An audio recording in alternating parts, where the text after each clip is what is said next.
tali pengikat pinggang. Artinya pengikat pinggang itu semakin hari semakin ketat, semakin kuat, semakin pisit. Ketika itu wafatnya Abu Thalib, juga wafatnya Khadijah, ini gangguan kafir Quraisy itu semakin hari semakin berkuat. Umpama seperti ikat pinggang yang mencekik, semakin hari semakin pisit, semakin pisit. Maka gangguan demi gangguan semakin hari semakin dahsyat digencarkan oleh kafir Quraisy terhadap Nabi. Yang mana sebelumnya ketika Abu Thalib masih hidup, itu kafir Quraisy pikir-pikir hendak menzalimi, menyakiti Nabi itu ada yang disegani. Abu Thalib masih hidup.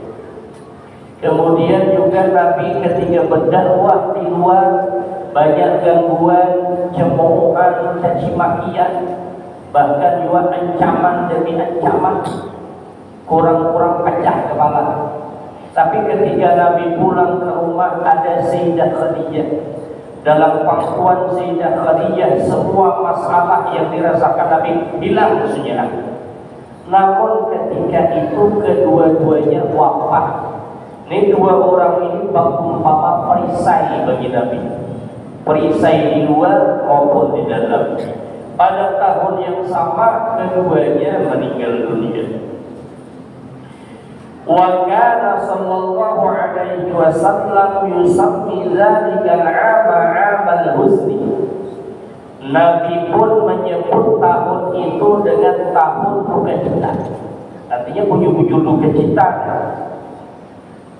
Karena serangan gangguan kafir Quraisy semakin hari semakin dahsyat dengan Nabi, apalagi kaum muslimin lainnya. Yang semulanya mereka ada yang disegani, tapi setelah wafatnya Abu Thalib tidak ada lagi yang disegani. Wa kanat muddatu iqamatiha ma'ahu sallallahu alaihi wasallam 25 sanatan 'ala sahih. Sayyidah Khadijah radhiyallahu anha mendampingi Nabi itu selama 25 tahun menurut pendapat yang sahih. Jadi Nabi bersama Sayyidah Khadijah 25 tahun. Summa ba'da ayyami mauti Khadijah tazawwaja alaihi salam Saudata binta Zam'ah. Setelah beberapa hari wafatnya Sayyidah Khadijah, barulah Nabi menikah dengan perempuan lain, yaitu bernama Saudah binti Zam'ah. Berarti Nabi itu punya istri satu, yaitu Sayyidah Khadijah selama 25 tahun. Setelah wafat Sayyidah Khadijah, hanya Nabi kawin pulang. Kadang-kadang wah ini ada yang menisbatkan apa? Berdalil ke Nabi. Kenapa bini banyak sahabatnya? 4 sunnah Nabi, 4 sunnah Nabi. Hanya beberapa tahun dah kawin pulang. Sampai sunnah Nabi. Itu nafsunya gitu. Nabi 25 tahun menikah dengan Sayyidah Khadijah, meninggal Sayyidah Khadijah, hanya kawin pulang. Ini hanya beberapa tahun, cuma tak kali ini pulang tak kawin. Sunnah Nabi. Maka jari mengganti sulam. Ini Nabi menikah dengan Saudah. Ini seorang perempuan janda, anak 5. Kalau halus kurang anaknya 5 anak. Nabi menikah dengan Saudah binti Zam'ah. Jadi mau mengumpat di sunnah Nabi kan ada tunggal kawin banyak sunnah Nabi yang lain. Jadi ada cerita di film Rapli itu ada cerita seorang laki-laki kawin pulang. Pas bini Tuhan ketemu bini Anom, punyainya bini Anom, berkelahi 2 anak, bini Tuhan bini Anom, datang nang laki pun melerai, malah ujian bini Tuhan, kenapa kau kawin lagi? Ujian nang lakinya berempat sunnah Nabi, dijawab oleh nang bini Tuhan, sunnah Nabi kawinnya supaya nggak ada, puasa ada, pas kawin sunnah Nabi supaya nggak ada. Jadi nang wajib banyak tinggal 4 sunah Nabi yang nak kawin banyak. Namun mampu bapak.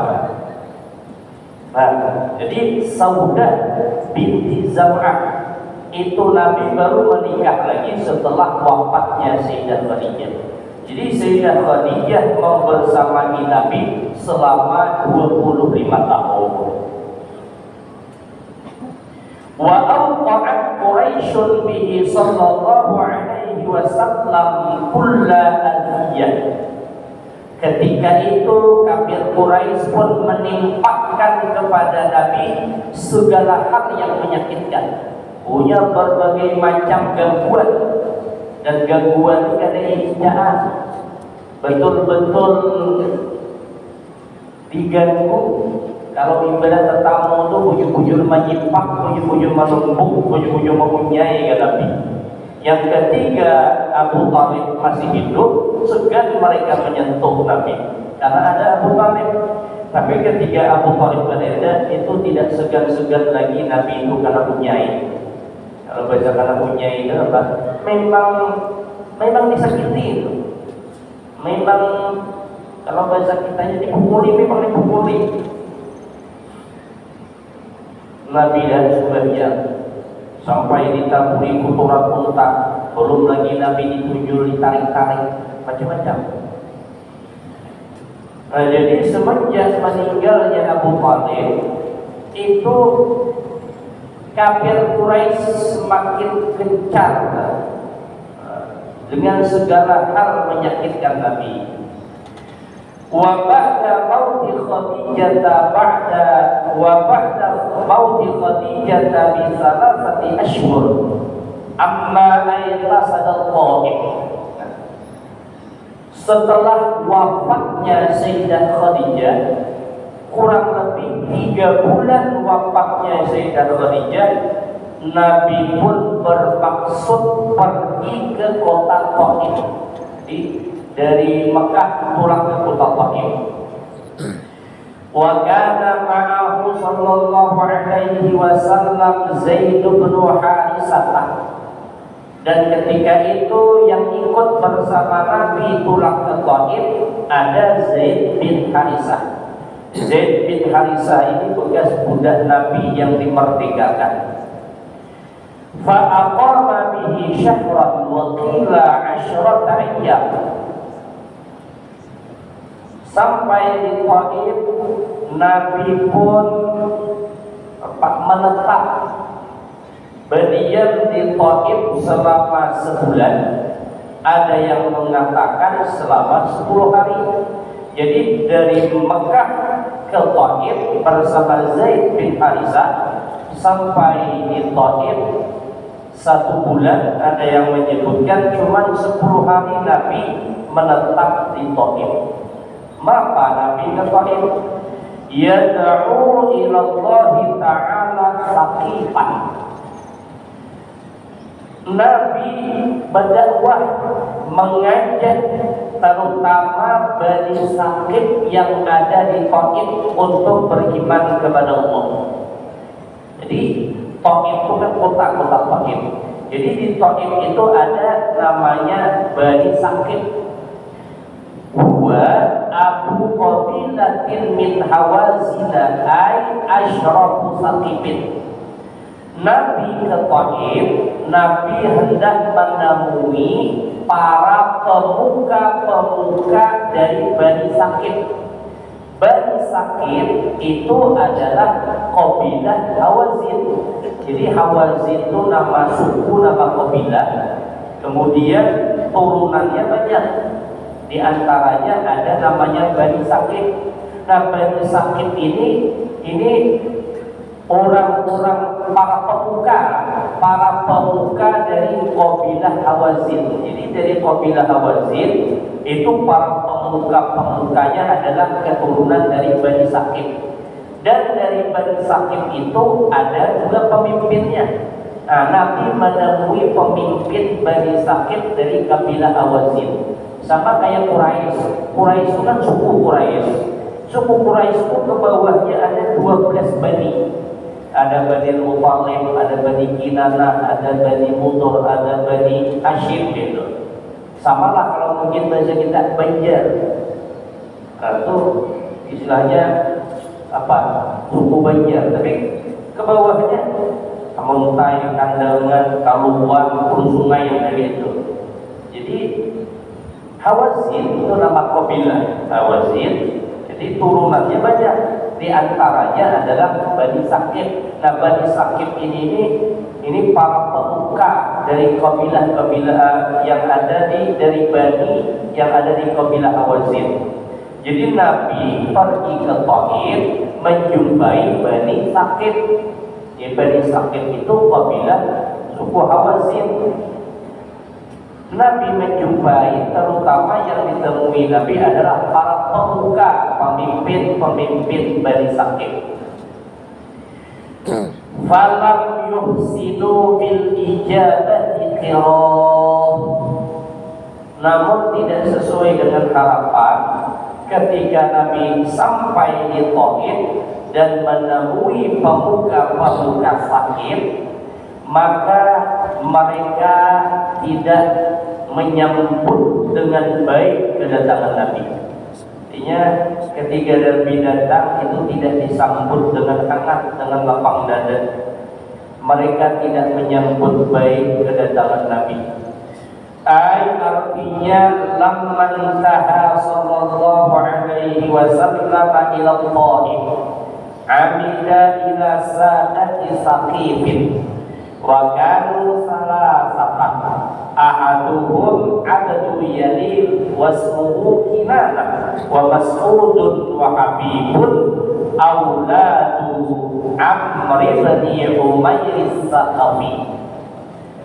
Artinya ketika Nabi sampai ke kota Taif, maka Nabi pun bermaksud menemui para pemimpin Bani Saqif. Ketika itu pemimpin Bani Saqif ada 3 orang. Pertama yang dijuluki dengan Abu Yalil. Abu Yalil julukannya namanya adalah Kinanah. Yang kedua Mas'ud, yang ketiga Habib. Jadi 3 orang ini adalah pemimpin pemuka Bani Saqif. Abu Yalil, Mas'ud, Habib. 3 orang ini adalah anak keturunan dari Ammar bin Umair as-Saqafi. Jadi anak keturunan dari Ammar bin Umair. 3 orang itu Abu Yalil, Abu Yalil alias Kinanah, Mas'ud dan Habib. Ini keturunan dari Umair. Jadi Ammar bin Umair as-Saqafi pemimpin Bani Saqif. Itu yang ditemui Nabi. Falamma jalasa ilaihim wa kallamahum bima jaa bihi min nusratihi 'ala al-Islam wal qiyam 'ala man khalafahu min qaumihi. Manakala Nabi duduk bersama mereka sudah, kemudian Nabi mengutarakan perihal yang Nabi bawa. Nabi mengajak mereka untuk beriman kepada Allah. Nabi juga meminta kepada mereka untuk menjadi penolong atas agama Islam, terutama menjadi benteng terhadap orang-orang yang tidak mau mengikuti agama Islam, lebih lagi dari kaumnya Nabi sendiri, kafir Quraisy. Artinya Nabi mengajak mereka untuk beriman kepada Allah. Kemudian paling tidak mereka itu menjadi benteng, perisai pengganti Abu Talib. Ketika Nabi berdakwah di Mekah, diganggu oleh kafir Quraisy, paling tidak ada yang disegani mereka. Ketika mereka hendak menyakiti Nabi, di belakang Nabi ada orang Taif, di belakang Nabi ada kabilah Bani Saqif, ada yang disegani. Cuma ajakan Nabi, harapan Nabi tidak sesuai dengan apa yang diinginkan. berharap Bani Sakif itu membela Nabi, beriman kepada Nabi. Jadi 3 orang tadi yang ditemui, Abu Yalir, Mas'ud dan Habib. Faqala lahu ahaduhum, ketika Nabi sudah mengutarakan apa yang dibawa Nabi kepada 3 orang tadi, maka salah satu dari 3 orang berkata kepada Nabi, in kana Allahu arsala, jikalau seandainya Allah mengutus engkau. Belum habis kata-kata yang pertama, wa qala tsani, yang kedua lagi memutus menyambung, ama wajadallahu ahadan yursiluhu ghairak, apakah tidak ada Allah temukan lagi seseorang yang diutusnya selain engkau. Kemudian yang ketiga lagi berkata, wallah la ukallimuka abada, demi Allah aku tidak akan berbicara lagi kepada engkau selamanya. La in kunta Rasulullah la anta a'zamu khatra, jikalau seandainya engkau memang benar-benar utusan Allah, berarti engkau adalah bahaya, ancaman besar buat kami. Wa in kunta tadzibu 'ala Allah ma yanbaghi li an ukallimah, dan jikalau seandainya engkau dusta mengatasnamakan utusan Allah, maka tidak sepantasnya bagiku untuk berbicara dengan engkau. Jadi 3-3-nya ini memang ada nyaman didengar. Yang pertama yang benar, kalau seandainya engkau bujur-bujur utusan Allah, diputus oleh yang kedua. Yang kedua yang benar, ama wajadallahu ahadan yursiluhu ghairak, apakah tidak ada Allah temukan orang lain selain engkau yang diutus? Kalau bisa ditanya kasar, ada lagi kan orang lain yang Allah utus, maka kau akan utus seperti itu. Ama wajadallahu ahadan yursiluhu ghairak, tidak ada orang lain lagi kan? Mati kau yang diutus Allah sebagai utusan. Apakah tidak Allah temukan orang lain lagi, maka mati kau yang diutus oleh Allah. Itu kata-kata pemimpin Bani Sakif.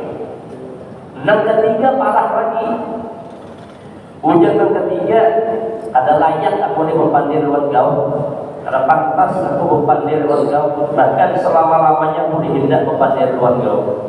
Kalau seandainya engkau memang bujur-bujur utusan Allah, berarti kau ini ancaman besar bagi kami. Dan kalau seandainya engkau pembuat, berarti memang kada layak aku pandir luar. Jadi ini memang pengalaman yang memang kada nerima, memang keras hati, egois banget. Engkau bujur-bujur utusan, kau ancaman. Kalau seandainya engkau berdusta, memang aku pada layak lagi pada engkau. 3-3 ini kata-kata mereka itu memang tidak menyenangkan untuk Nabi. Waqad aisa min khairi saqif, Nabi pun putus asa. Artinya tuh tidak ada lagi harapan Nabi terhadap orang Bani Sakif dari kebaikan mereka. Maksudnya tidak ada harapan lagi, Pak. Bahasanya udah gitu. Mun kau di ujung-ujung utusan Allah, berarti kau ancaman besar bagi kami. Kalau seandainya kau membuat, berarti memang ada layak lagi kami memandiri kau. Jadi memang tidak ada harapan lagi. Putus harapan Nabi atas kebaikan Bani Sakif. Waqad aslama Mas'udun wa Habibun ba'da dzalik wa sahiba. Kelak nantinya, kelak Mas'ud dan Habib, dua orang tokoh pembesar pemimpin Bani Sakif di Taif, pada akhirnya masuk Islam dan menjadi sahabat Nabi. Tapi kaitan nantinya, sebelumnya kan ada harapan di sini. Tapi pada akhirnya dua orang masuk Islam. Mas'ud dan Habib masuk Islam dan menjadi sahabat Nabi. Nah, karena tidak ada lagi harapan dapat kebaikan dari Bani Sa'id, Nabi pun pergi meninggalkan Taif untuk pulang ke Mekah. Kenapa Nabi pulang ke Taif? Jadi dalam cerita lain, sejarah lain mengatakan, kenapa Nabi pergi ke Taif, tidak bertahan lagi di Mekah? Karena memang di Mekah itu ibaratnya sudah pengap, tidak ada lagi harapan kebaikan orang-orang kafir Quraisy di Mekah itu tidak lagi, tidak diharapkan lagi. Udah ada pengusaha Nabi, cuma nampaknya tidak ada harapan lagi. Orang kafir Quraisy dibacakan masuk Islam di sini. Maka Nabi pergi ke Taif, berharap orang Taif yang mau masuk Islam membela Islam. Rupanya tidak sesuai dengan harapan, kurang lebih aja dengan kafir Quraisy. Wa aghrara bihi sufaha wal abida fasubbuhu bi alsunin baziyah. Ketika Nabi berjalan meninggalkan kota Taif, maka para pemimpin Taif ketika itu memprovokasi, menghasut orang-orang bodoh dan para hamba sahaya agar supaya mereka memaki-maki Nabi bi al-sunin bariyah, dengan kata-kata kotor, kata-kata keji. Jadi Nabi sudah kada sesuai dengan harapan di Taif, hendak keluar dari Taif. Orang-orang Taif dan memprovokasi orang-orang Taif, terutama orang-orang bodoh, dimaksudnya orang-orang bodoh, hamba-hamba sahaya yang ada di Taif, agar supaya mereka mencaci maki dengan kata-kata kotor terhadap Nabi. Tulak, kulit gak ada bawa apa-apa, ibaratnya di jalan pun juga dicaci maki, pokoknya macam-macam. Waramau bil hijarah, caci makian, belum lagi caci makian kata-kata kotor yang dilontarkan oleh orang-orang bodoh, hamba sahaya yang ada di Taif. Kada habis itu saja, mereka pun melempari Nabi dengan batu. Waramau bil hijarah, mereka melempari Nabi dengan batu. Wa asabu araqihi biha hatta fudihat bid-dima'i na'am. Jadi lemparan mereka dengan batu itu mengenai urat-urat yang ada di atas tumit atau mata kaki Nabi. Jadi di atas tumit mata kaki ini ada urat. Itu yang dilempari mereka mengenai itu hatta fudihat bid-dima'i na'am, sehingga dua sandal Nabi pun berlumuran dengan darah, mencucur darah dari betis Nabi sampai dapat. Dua sandal Nabi pun berlumuran dengan darah. Wa kana idza azlaqatul hijaratu qa'ida ila al-ardi. Wa kana idza azlaqatul hijaratu qa'ida ila al-ardi. Fayakhuduna bi'abudaihi fayuqimunahu fa idza masya ra'awhu wa hum yadhakun. Jadi kalau ibarat ini memang apa? Bullying. Ketika lontaran lemparan batu itu mengenai Nabi, fa'ada ilal ardh, Nabi tersungkur, terduduk ke tanah. Jadi bunyi-bunyi bukan ini, jangan tawakannya tuh. Gak ada pakai gula kasih, pakai batu lah Pak. Apabila lemparan mereka itu meluncur mengenai Nabi, kita duduk Nabi. Kalau bahasa kita mungkin talukuk Nabi katakan. Fayakhudunahu bi'adudai. Maka ketika Nabi terjatuh, mereka pun menarik dua lengan baju Nabi, ditarik. Fayuqimuna, mereka mendirikan Nabi. Jadi ketika dilempar, jatuh Nabi terapkan, diangkat supaya Nabi bisa berdiri. Fa'idha masya ramau, apabila Nabi berjalan, lempar lagi, rabah Nabi, tarik, angkat, berjalan Nabi, lempar lagi. Ini bunyi-bunyi bullying dengan dahsyat. Jadi dilempar dengan batu, Nabi rabah, ditarik baju Nabi supaya Nabi berdiri. Selangkah Nabi berjalan, tawak lagi pakai batu, rabat lagi Nabi, tarik lagi, berdirikan lagi. Nabi berjalan, tawak lagi. Wahum yadhabun. Ketika itu mereka lakukan dengan keadaan tertawa, kebiasaan tertawa. Memang bujur ya, dibully sambil menawa, sambil tertawaan. Tarabat Nabi, tarik supaya berdiri, tunjul supaya berjalan, tawaf lagi, rabat lagi Nabi, tarik lagi supaya berdiri, tunjul supaya berjalan, tawaf lagi, rabat, tertawaan. Ini as-sufaha wal abid, orang-orang bodoh hamba sahaya yang memang sudah diprovokasi oleh Bani Sakif, pemimpin Bani Sakif, supaya melakukan hal itu kepada Nabi. Belum lagi caci makian, sumpah serapah keluar dari mulut mereka. Wa Zaid bin Haritsah yaqihi sallallahu alaihi wasallam bi nafsihi. Zaid bin Haritsah yang mempersamai Nabi ketika itu kadang tinggal diam, tapi Zaid bin Haritsah terus melindungi Nabi. Kayak apa melindungi? Binafsihi, dengan dirinya, dengan tubuhnya. Perisai dan tameng gak ada. Jadi lemparan orang dengan batu itu bujur dengan tubuh. Zaid bin Haritsah melindungi Nabi. Tawak orang tahaniya belakang. Ada tingkat tahani belakang kayak pacaran nyambut.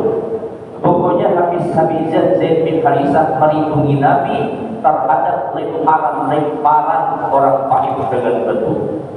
Hatta syajja fi ra'sihi syajjajan, sehingga Zaid bin Haritsah pun luka parah di kepalanya. Kalau berarti kita rapid, dipecah rapid dan kepala. Jadi kada tunggal Nabi Zaid bin Haritsah selaku perisai Nabi juga bis luka-luka, berdarah-darah sampai tubus kepala, luka-luka dilempari dengan batu. Jadi inilah Nabi kita. Jadi kalau kita menceritakan Nabi bagaimana kehidupan Nabi, banyak juga Nabi itu bukan main sedihnya.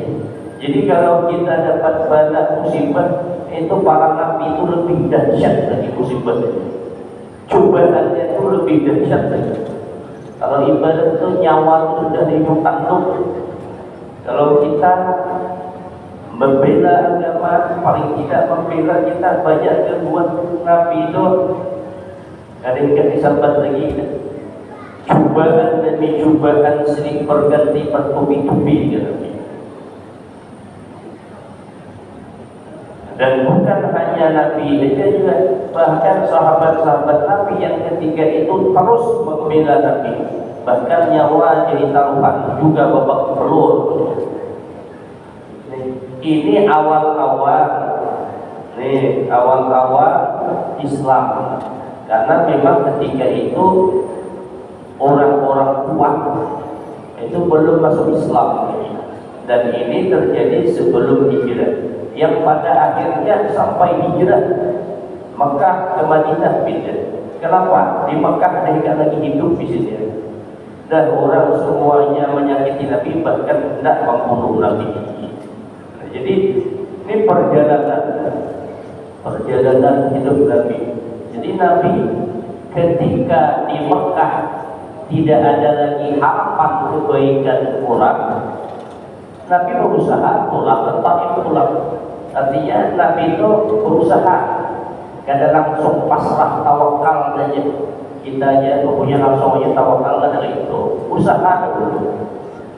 Kalau ibarat tawakal pun Nabi itu siapa lagi melawan tawakal lagi. Ketika di Mekah sudah pengap, sudah kadang-kadang lagi mendapatkan kebaikan kafir Quraisy, Nabi ke Taif berusaha mencari kebaikan orang Taif. Sudah usaha basyariah selaku manusiawinya sudah tidak bisa diharapkan lagi, barulah putus lepas semuanya kehadiran Allah. Nah itulah pada akhirnya ketika itu Nabi di Isra Mi'rajnya. Artinya kalau masih lagi ingin berusaha selaku manusiawinya usaha dulu. Kalau seandainya Nabi tidak ada berusaha, kenapa Nabi bagi himmat? Kenapa Nabi bagi himmat pulang ke Taif? Duduk aja di rumah, serahkan awal Allah Ta'ala, selesai. Nabi tidak itu. Kalau ibarat tawakal kan tidak melawan tawakal Nabi, tapi selaku manusiawinya, selaku basyariahnya, Nabi tetap berusaha. Artinya Nabi mengajarkan kepada kita usahanya berarti. Kalau sudah usaha manusiawi itu tidak diharapkan lagi, ayuhan lagi serahkan bulan-bulan kehadirat Allah. Tapi kalau masih tidak berusaha, dia usaha. Walamman sarafa sallallahu alaihi wasallam an ahli al-Taif marra fi tariqihi bi Utbata wa Syaibata ibnai Rabi'ata wa huma fi ha'id lahum falamma ra'aya ma raqiya sallallahu alaihi wasallam taharrakat lahu rahmuhuma wa ba'atha lahu ma'a Addasin an-Nasrani gulamihima qabba inabin falamma wada'a sallallahu alaihi wasallam yadahu fil qatfi qala bismillah summa akal fanasa fanadara Addasun ila wajhi summa qala wallah inna hadzal kalama ma yaquluhu ahlu hadhil baldah. Faqala Rasulullah sallallahu alaihi wasallam min ayyil biladi anta wa ma diyuka qala nasrani min Nainawi.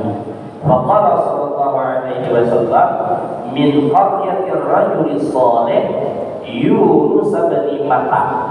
Faqala wa ma yudrika qala dzaka akhi huwa nabiyyun isri. Fa'akkaba Addasun ala yadayhi wa rijlayhi wa ra'sihi yaqbiluha wa aslama. Wallahu a'lam bishawab. Sampai di sini insyaallah dalam pertemuan selanjutnya kita lanjutkan, mudah-mudahan ada manfaatnya. Ala hadhihi niyyah wa riquliyah tisari wa ila hadratin Nabi al-Fatihah. A'udzu billahi minasyaitonir rajim. Bismillahirrahmanirrahim. Alhamdulillahi rabbil alamin. Arrahmanir rahim. Maliki yaumiddin. Iyyaka na'budu wa iyyaka nasta'in. Ihdinas siratal mustaqim. Shiratal ladzina an'amta 'alaihim ghairil maghdubi 'alaihim waladdallin. Bismillahirrahmanirrahim. Alhamdulillahi rabbil alamin. Wassalatu wassalamu ala asyrafil anbiya'i wal mursalin wa ala alihi wa ashabihi ajma'in. Allahumma anfa'na bima 'allamtana wa 'allimna bima yanfa'una wa zidna 'ilman nafi'an wa fahman wa hifdhan wa hidayatan wa tawfiqan. Allahumma akhrijna min dhulumatil wahmi wa akhrijna bi nuril fahmi. Allahumma faqihna fid din wa 'allimna at-ta'wil. Rabbana atina fid dunya hasanah wa fil akhirati hasanah wa qina adzabannar. Wassallallahu ala sayyidina Muhammad wa ala alihi wa sahbihi wasallam. Subhana rabbika rabbil izzati amma yasifun, wassalamun ala al-mursalin, walhamdulillahi rabbil alamin. Assalamualaikum warahmatullahi wabarakatuh.